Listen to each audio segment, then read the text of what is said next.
Everyone, this is Dr. Bradley Wolfe, and I'm going over Chapter 1 in the Public Speaking Project textbook. This textbook chapter is entitled Introduction to Public Speaking. I'm just giving an overview of the chapter to cover the main ideas within it, not covering everything that it says. And this textbook chapter is an overview of the entire book. So I'm just giving an overview of the overview. As you can see here, there are 8 sections. I'll go through section 6. I'm not going to go over the review questions or the glossary, but I'll go over the rest of the book. So starting with the introduction. Introduction to public speaking. So public speaking goes back oftentimes in terms of higher education. We look at public speaking as going back to ancient Greece with Aristotle, Cicero, Plato. So many of those core concepts that have been around for a very long time. We also look at public speaking from a global perspective. There's many oral traditions. If you could look in the Middle East, in many African nations, Native Americans, all around the world, there's also oral tradition, storytelling that is part of public speaking as well. But oftentimes, as we're structuring, how to give a speech in a, introduction to public speaking class, we go back to ancient Greece and those strategies that have been proven for a long time, for many, many years. So it's a very important skill to have, but it's not just about giving speeches to the public. Some of it's about building your confidence. It's about just knowing how to organize ideas, how to construct arguments, how to listen and be a critical listener when you're listening to speeches or you're listening to ideas on social media or in the media. You're able to consume information better by studying public speaking. So it's not just about how to give a good speech, but it's also about how to critique and understand how those arguments are formed and build relationships, use those emotional appeals and telling stories, right, and listening to stories and how to get away those main ideas. So there's a lot of good information that you can learn in a public speaking class, even if you don't want to be a professional public speaker. So some of those benefits of public speaking, it talks about the public speaking is a core set of skills that are for engaging in democracy and just for being part of the economy. So if you want to work, if you want to vote, if you want to, engage on a local level or discuss with people, public speaking are great skills to have. Public speaking is applicable to all sorts of majors and occupations and careers, whatever it may be for job seeking. And I think that's communication studies in general. We offer a variety of good, practical tips that's going to help you for wherever you end up with life. If you get a degree in communication or you take some communication classes, you can apply them to wherever you go. And that's why I'm in communication, because I just think it's, that's why I originally majored in it, because I didn't know what I want to do with my life. But I'm like, hey, I could be a better communicator, and that can help me out wherever I go. And it certainly has. So we look at some of those personal benefits of public speaking. Sometimes we give speeches in our personal lives, like at a wedding or a funeral. You may accept an award and have to give a speech. So those situations which we think of more traditional public speaking, but also just a great personal benefit that it builds your confidence and how you communicate and convey messages with each other. Even if you're just talking around the table, being able to, tell an effective story or make an argument for something you believe in. Hey, this is why we should go to McDonald's instead of Burger King, whatever it may be. By being able to construct arguments and understand, how arguments are made, you may be able to persuade the audience. You may be able to inform someone else about something you learned or how they can do their job, correctly. Inform, hey, here's the process we use for doing the job in our workplace. So just being able to train employees, that can be public speaking skills that can help you. So I'm leaking over into the professional from the personal. So professional as well. We think of, people who speak well, TV announcers, teachers, lawyers, entertainers.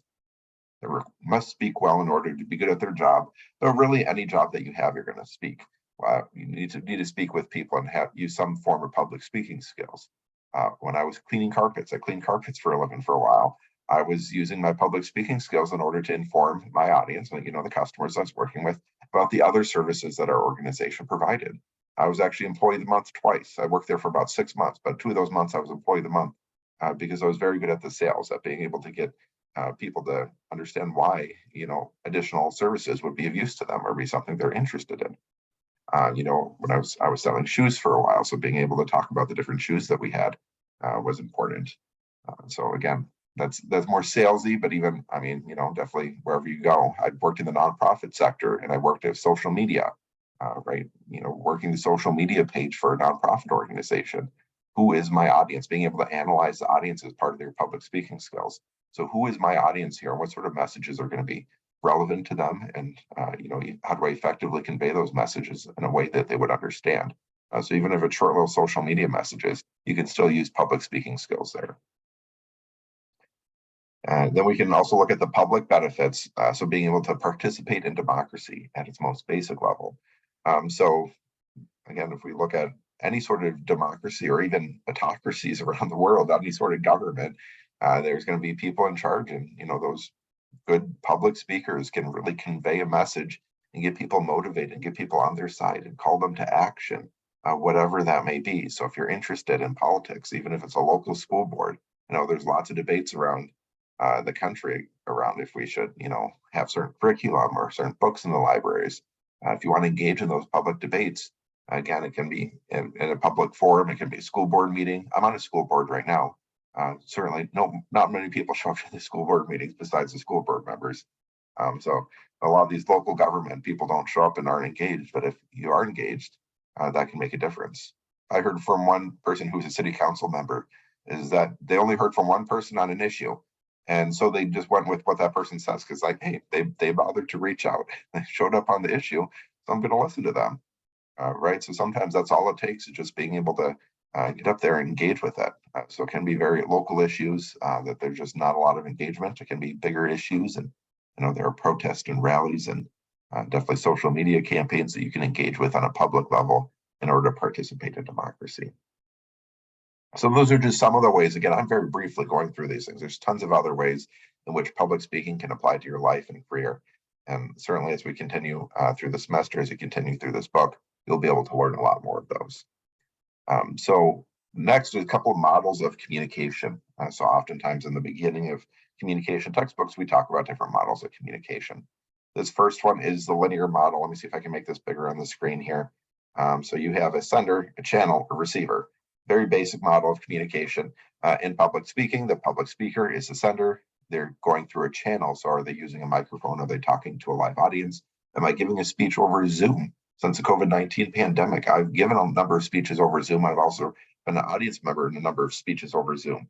So we got the sender. What channel are you using? And who's receiving it? So who's your audience on that other side?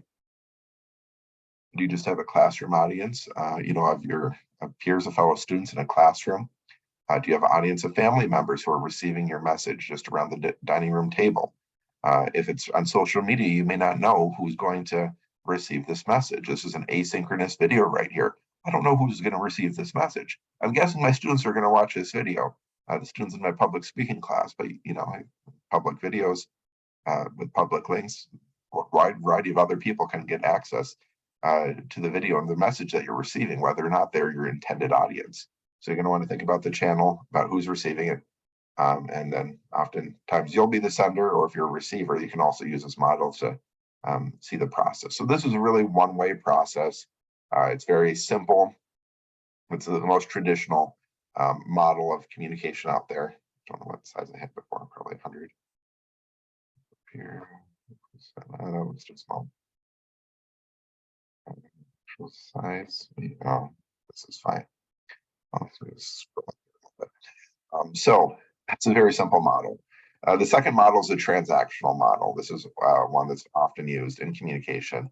See, it's a lot more complicated. I've seen other figures involved with this, but this says that any sort of communication is a two-way street, right? There's a speaker, even a public speaking. You're speaking. You have a channel that you're communicating with, and you have an audience, and the audience is communicating back with you. If you're giving speech in a classroom, I'm a teacher. I give lots of speeches in classrooms. I can see my students' nonverbal reactions, right? They're reacting to me. Are they paying attention? Are they on their phone? How engaged are they in the lesson? Sometimes I might invite them to interact. A lot of public speakers will invite their audience to interact, and they can raise their hand. They can shout something out. They can give a thumbs up, thumbs down. There's a wide variety of ways to get interaction in that live audience setting. If I'm giving a speech over Zoom, there are a lot of tools that people can use to give their reactions. They can add comments in the chat, and again, have a two-way street. So it's not just one communicator talking at an audience. There's also that feedback loop that's available. Even if you're giving an asynchronous video like I am right now, I'm giving this video, it's asynchronous, no live audience here, but the audience can still interact with me. They may be emailing me afterward. post this on YouTube. They can make comments on the YouTube on the YouTube video. So again, there's still that feedback channel from the audience. I can look through the analytics for the video to see, hey, are people watching the entire video, or are they just watching it for a couple of minutes? Again, that's part of that feedback channel that I'm receiving. So again, that's part of that this transactional model of communication. The communication is a transaction between the audience and the speaker in terms of public speaking. So we're going to look at some of those elements of the communication process in some more depth. So first, with encoding and decoding. Encoding refers to the process of taking an idea or a mental image, associating that image with words, then speaking those words to convey a message. So I'm picking the words I want to choose in order to get my message across to my intended audience. So I'm trying to pick words that are most effective. I'm encoding the message verbally. Again, this textbook has written and encodes the message in a written format. And I could just give my students the written format and say, hey, read the textbook. But I decide to encode it verbally as well, because I know some people like listening to the ideas and not just reading them. So again, trying to meet my audience in a variety of ways. Decoding is a reverse process of listening to the words, thinking about them, and then turning those words into mental images. So it's understanding the message that's being conveyed. So an important part of encoding and decoding process, I can encode my message in a certain way, and I have 3 audience members. Each of those 3 audience members may understand my message differently. They may decode the message differently, even listening to the same words said in the same way. And that's because we all have prior experiences, right? We have prior life experiences, prior knowledge on the subject that's being talked about. And so we're going to decode it in a different way. We also may be distracted, right? If we're hungry, if we have our phone buzzing in our pocket, we may not have heard the entire message that was encoded. We may just be picking up bits and pieces of it, and that's going to cause us to decode it differently. So again, there's a lot of factors here that we'll get through here more in a moment. So the communicator, it refers to all the people in the interaction and speech setting. So even if we have a sender and receiver, they're both communicators. And those communicators are sending the messages, we're decoding the messages that we're receiving from other people. We're looking at the nonverbal behaviors of each other. That my audience is going to be analyzing my nonverbal behaviors, what I'm wearing. The clothes you wear can impact a message and how people receive it. If they look at you and see, do you look professional? Do you look like you just rolled out of bed?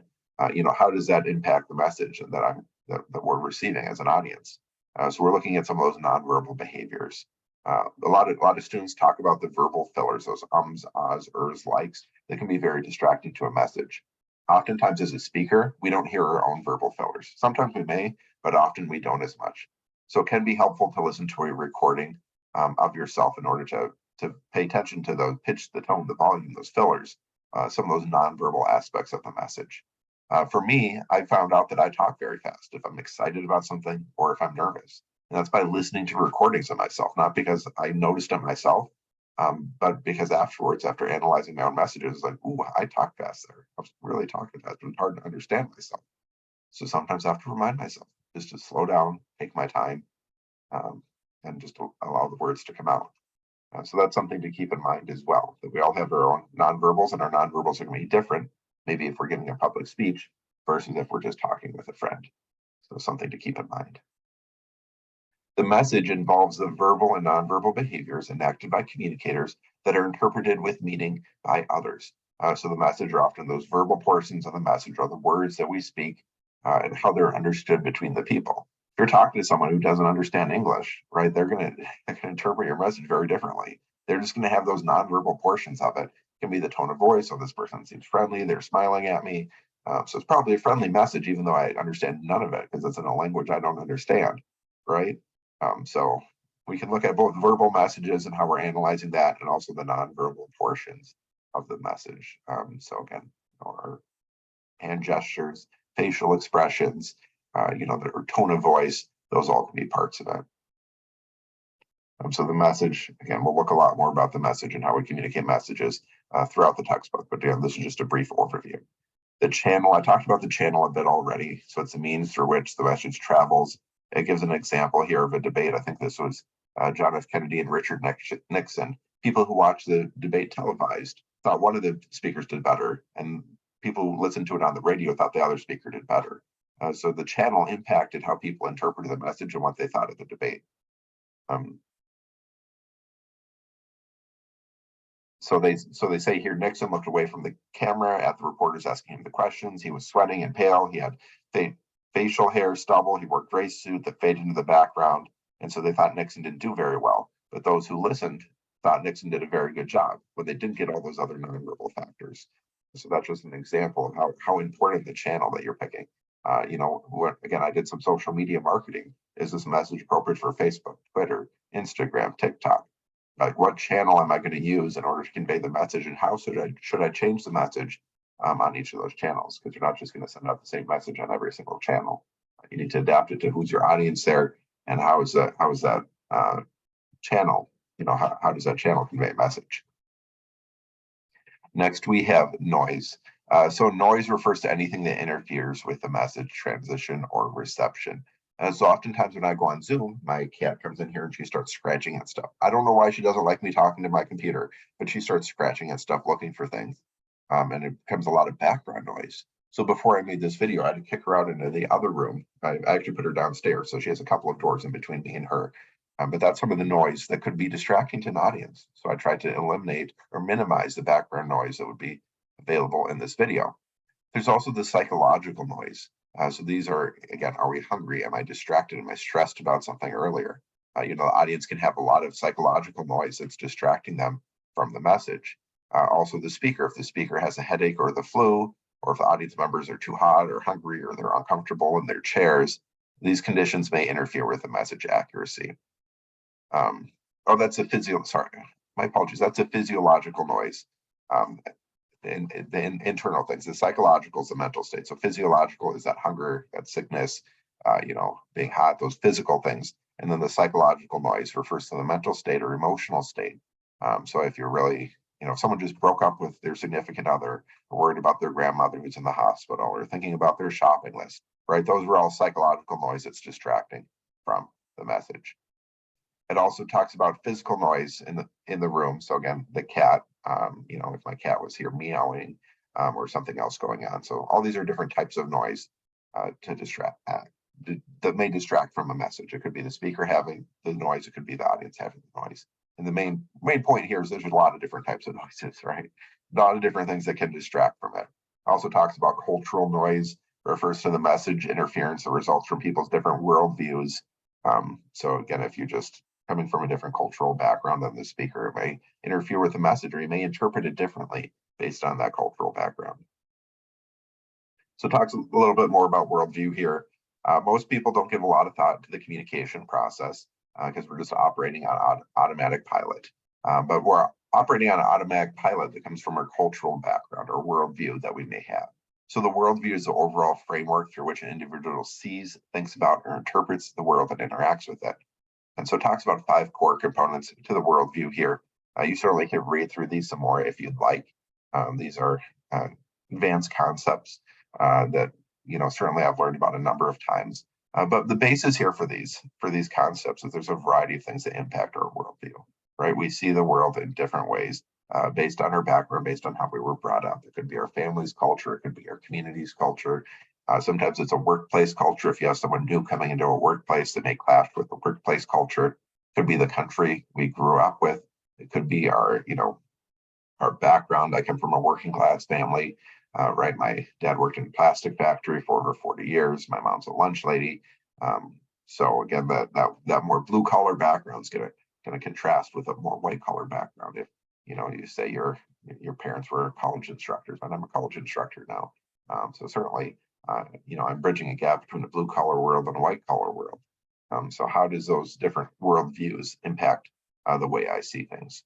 So you certainly can read through these about epistemology, ontology, axology, cosmology, and praxology. But certainly the main purpose is we all have different worldviews based on our background that impact how we see the world and how we may interpret a message. Next here talks about concrete words versus abstract words. It's related to worldview because it impacts the encoding and decoding process. If we're using concrete words, it's going to be more easy to understand across different cultural backgrounds. Saying dog, that's a pretty concrete word. If you understand English, the other person understands English. can be pretty concrete. However, was it a Chihuahua? Was it a Greyhound? Was it a Golden Retriever or Rottweiler? We all have our own experience with dogs, which may interpret how we view the word dog. So sometimes it's recommended to be very specific, give some vivid details about dog. My dog, Bluebell, she's a black lab and corgi mix. So she has the body of a corgi, but otherwise she looks like a black lab. So she has stubby little legs, long body. She's a chubby little thing, but she has the face of a black lab and the coat of a black lab. So again, the more details I can provide the audience, the more we're going to be on the same page. When you think of the word dog, you probably didn't think of my dog, Bluebell. You probably thought of your own experience with dogs. So using not just concrete words, but being very detailed can be helpful to make sure the audience is decoding the message in the same way you're intending the message to be.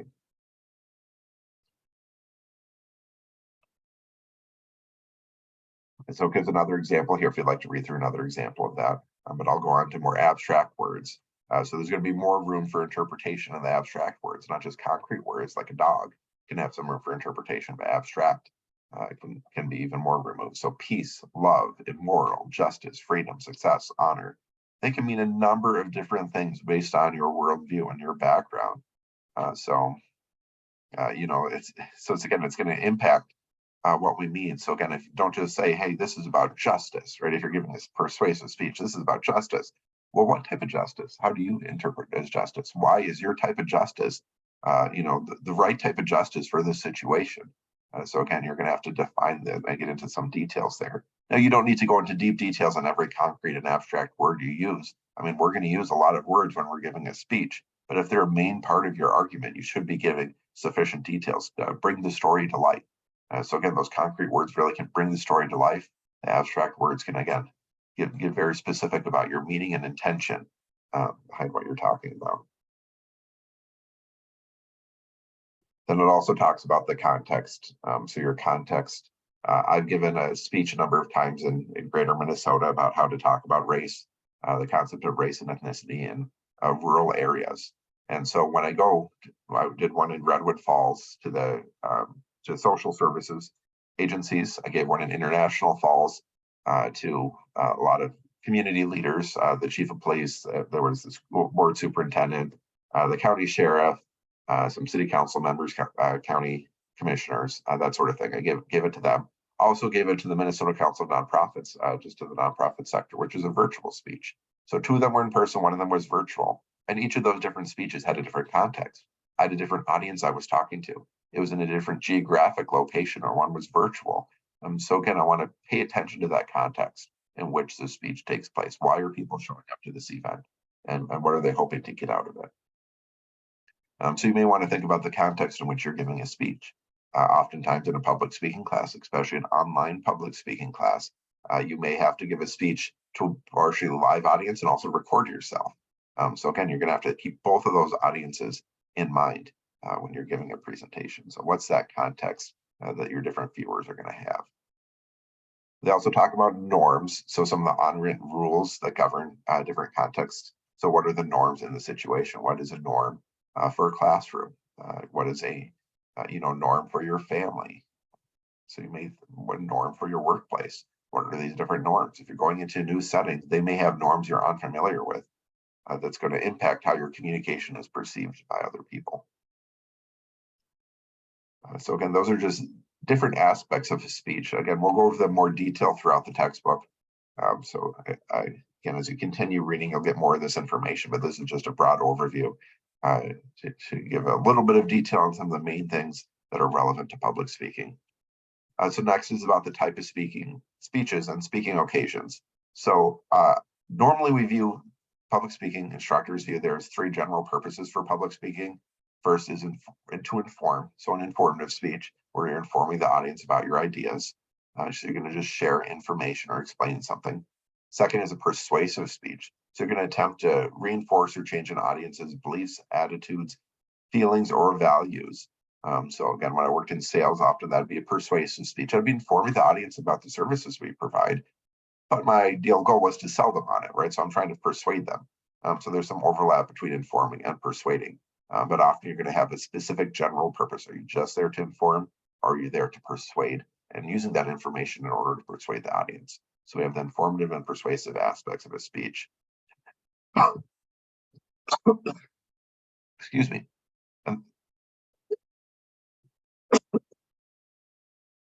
The last type, the third type, is to commemorate or entertain. So to commemorate, this may be a wedding, it may be a funeral, to entertain. It could be a commencement speech at graduation. You may be presenting an award. It could be a stand-up comedy. Stand-up comedy is to entertain. Spoken word poetry is to entertain. So you may not be trying to inform or persuade the audience. You may just be entertaining them in some way. And you may have other messages. You may want to inform them about something in an entertaining way. So again, there can be some overlap, but you're going to usually have a general purpose that you're going to pick out, either informing, persuading, or the commemorate/entertain. So you're going to pick one of those, and then that's going to be the focus. Even if you do persuade a little bit or inform a little bit, your main focus, the main goal of the speech is going to be to inform about what, to persuade about what, to entertain about what. Right, you're going to be more specific there. After you get the general purpose, you'll have a specific purpose with some more details on your topic. So speaking competencies, right? You're here to improve your speaking skills, right? A lot of people are nervous about public speaking. It's one of the biggest anxieties in the United States.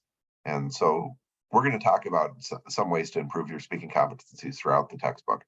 This list here goes through many of the chapters in very brief, right? In a very brief, mention. So I'm just going to mention these things, but we'll go through them in more depth. So you don't have to worry about to understand these completely right now. So first of all is picking a useful topic. So select a topic that is appropriate to the audience and occasion. So again, you may be invited to speak on a specific topic. When I gave the speeches on how to talk about race in rural Minnesota, I was invited there to talk about that specific audience to a specific audience about a specific topic. If you're giving a classroom presentation, you may have your general purpose. It may be informative speech, it may be persuasive speech. You may have that picked for you, but then you're going to have to pick a topic within that. I always recommend to my students to pick a topic that's going to interest you, because if it interests you, it's going to interest the audience. One of the things people have told me that one of my best qualities as a public speaker is that I'm excited about what I'm talking about, right? I share about things that I'm excited to talk about, and that makes the audience excited as well. If you pick a topic that you think is boring, or just because you have to pick a topic, the audience might get bored. They can sense that. So pick something you're going to enjoy talking about, that you'll enjoy sharing with your audience. So I think that's what I always recommend for the topic selection. Next is the engaging introduction. One of the common mistakes I see students do is that they say, they start off by jumping past the attention getter, right? They're just like, oh yeah, this is my informative speech. My name's Bradley, and I'm going to talk, inform the audience about how chocolate's made. Right? That's okay. That's your thesis. You can include that in the introduction, but you really want to, get their attention. So can you have a fun fact about chocolate? If you're going to talk about chocolate's made, can you hand out chocolate to your audience to get them engaged? Just say, hey, here's a bunch of chocolate. How many of you enjoy chocolate? Who likes milk chocolate? Who likes dark chocolate? You all like chocolate. Well, hey, guess what? My name is Bradley, and I'm here to talk to you about how chocolate's made. I'm here to inform you about that, right? So again, have an engaging introduction that draws the audience in. Even before you say your topic, even before you introduce yourself, the first thing should be to gain their attention. Then you're going to have a clear thesis and overview of main points so the audience knows where you're going to be going with the speech. They also talk about building your credibility, giving a little bit of background on the topic in the introduction. We'll learn more about that in the chapter on introductions and conclusions. Next, clear organization. So to use an effective organizational pattern. We'll learn more about different patterns of organization here, but there are some patterns that work well for informative speech. There's some that work well for persuasive speech. There's some that work well for the entertainment speech. If you're just, entertainment could be that storytelling that we see in a lot of other cultures outside of the kind of Western perspective that public speaking is taught in, that going back to ancient Greece. So many people use storytelling in their life and to especially to entertain people, but also to inform them or persuade them to act in a certain way through telling those stories. So what sort of organization patterns work well for that? So there, in the textbook, it talks about different organization patterns for all sorts of speeches. So just pay attention to those when you're giving a speech. If you're doing an informative speech or persuasive speech, what organization pattern is going to work well. and make it clear for the audience by using effective transitions, using signposts, some of those key words to transition between one point to another. That's going to help the speech flow well. Next is well-supported ideas. So if you're informing the audience about something, make sure you're citing your sources, you're verbally citing your sources, and you're giving clear information that backs up your main points. If you're persuading the audience, again, make sure you have what sources did you use, where did you get your research from, and have clear facts and ideas that back up those main points. So again, we're going to learn a lot more about that as we go through the textbook. Next here, 5, closure in the conclusion. So really wrapping up the speech well. So making sure you're restating the main points, you're restating the thesis. The best speeches, I think, also connect back to that attention getter, really wrap the speech up, let the audience know it's closing down. But again, being brief as well. I've seen some speeches where they're like 2-minute long conclusion for a 4 to 6 minute speech, and that's too long. Again, it's just supposed to briefly bring everything back together. Or other ones, they just end abruptly without closure. I've seen that happen too. Well, make sure to be thoughtful about how you're going to wrap up your ideas and give the audience something to take away. Number 6, using clear and vivid language. So what sort of words are you using? So talks about making sure your speaker is free from bias, grammatical errors, or inappropriate usage. Really, people speak differently. People don't always speak with proper grammar. So I disagree with the grammatical errors. Again, we talk how we talk, and we each have our own way of talking, but we want to sound professional. We want to make sure we're using words correctly. We want to make sure we know how to pronounce the words we're using. If you have some sort of slang, jargon, or awkward sentence structure, make sure to clarify that, because the audience may not understand the jargon. Jargon is words. Jargon is jargon. Jargon are words specific to like an industry, or like public speaking. We have our own jargon, such as the word jargon. About what words, words that mean something to us in our context, but don't necessarily translate outside of that context. So when I worked for the Minnesota Council of Nonprofits, we'd often abbreviate it as MCN. If I say MCN to someone who's unfamiliar with the organization, that means nothing to them, because that's jargon, right? That's jargon they would be unfamiliar with. So again, just be careful about who your audience is and are they going to understand the words you're using. Number 7 here, suitable vocal expression. So as I said before, sometimes I have to remind myself to slow down, right? I'll just allow the words to come out, and so people can take them in. Make sure you're enunciating clearly, you're speaking audibly, you're avoiding those fillers, those ums, ahs, likes, just to make sure it's easy to understand for the audience. Number 8, corresponding nonverbals. One of my biggest pet peeves in public speaking is students who try and read off their speech. Reading off their speech, you're not making eye contact with the audience, first of all, but also your tone of voice often goes flat. Your tone of voice goes flat. You don't have the pauses between sentences like you do when you're talking, and it just gets very awkward. So again, I always tell my students, don't read your speech. You can have notes, right? Notes are fine, but you don't want to read your speech word for word, because then often, especially with online speeches, I can see the students' eyes going across the screen, reading from side to side. And so you can very much see they're reading their speech, and it decreases the quality of the nonverbals involved there. Adapting to the audience. So number 9, so thinking about who is your audience. Again, am I talking to a classroom of students as an instructor? Am I talking to, leaders in the community? Am I talking to my family and friends? Who is the audience, and how can I adapt my speech to them? So really thinking about not just, who's your audience, what's their familiarity with the topic, what sort of arguments would be, persuasive to them. If you're informing them, make sure you're not informing them about something they already know. What's your audience prior experience with the topic? So you're going to want to think about those things as you're adapting your speech to the audience. Think about the audience's beliefs, values, and attitudes. Next, 10, an adept use of visual aids. So the visual aids could be the clothing you're wearing. It can be a PowerPoint presentation.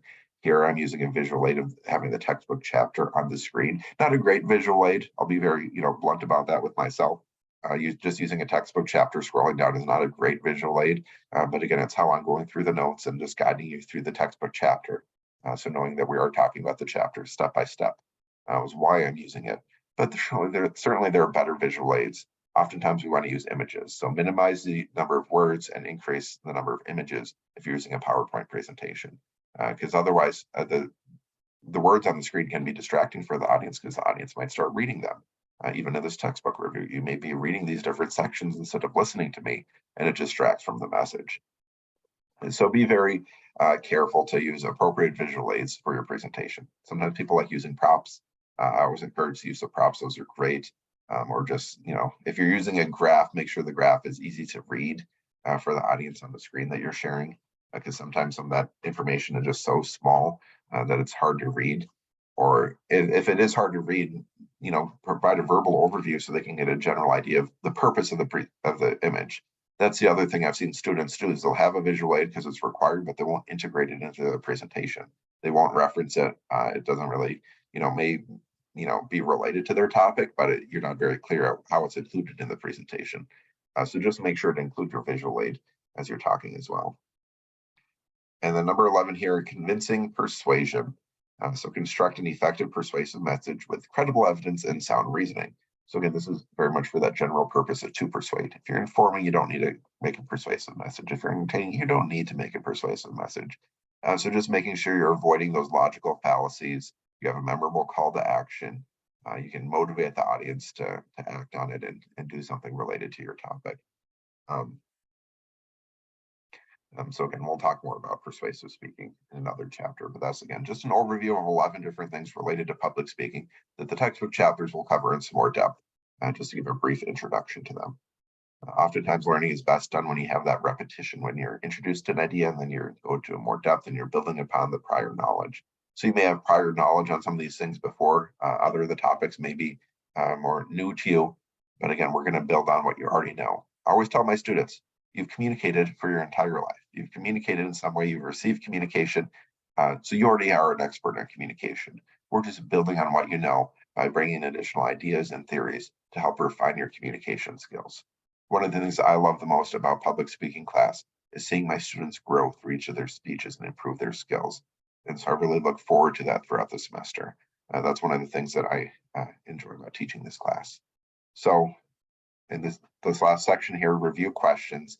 So again, this textbook goes over a lot of different things related to public speaking. It has 18 different chapters. They'll cover different topics related to public speaking. But the general idea is that these skills are valuable to you, even if you're not going to be a professional speaker in your life. If you're going to be a manager, a leader in some way, even, maybe not a formal leader position, but an informal leader in the workplace. If you're just talking with your family or friends and want to persuade them or be able to analyze their arguments or inform them about something, informing them about how your day was. These public speaking strategies can be useful to you. So I hope you all find some use from the textbook in each of these chapters.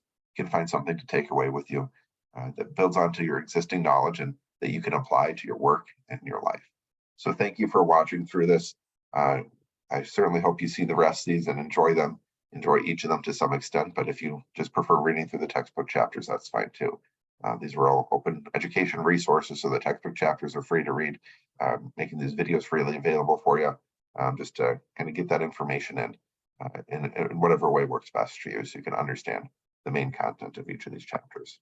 So thanks for listening in, and I look forward to seeing you in my next video.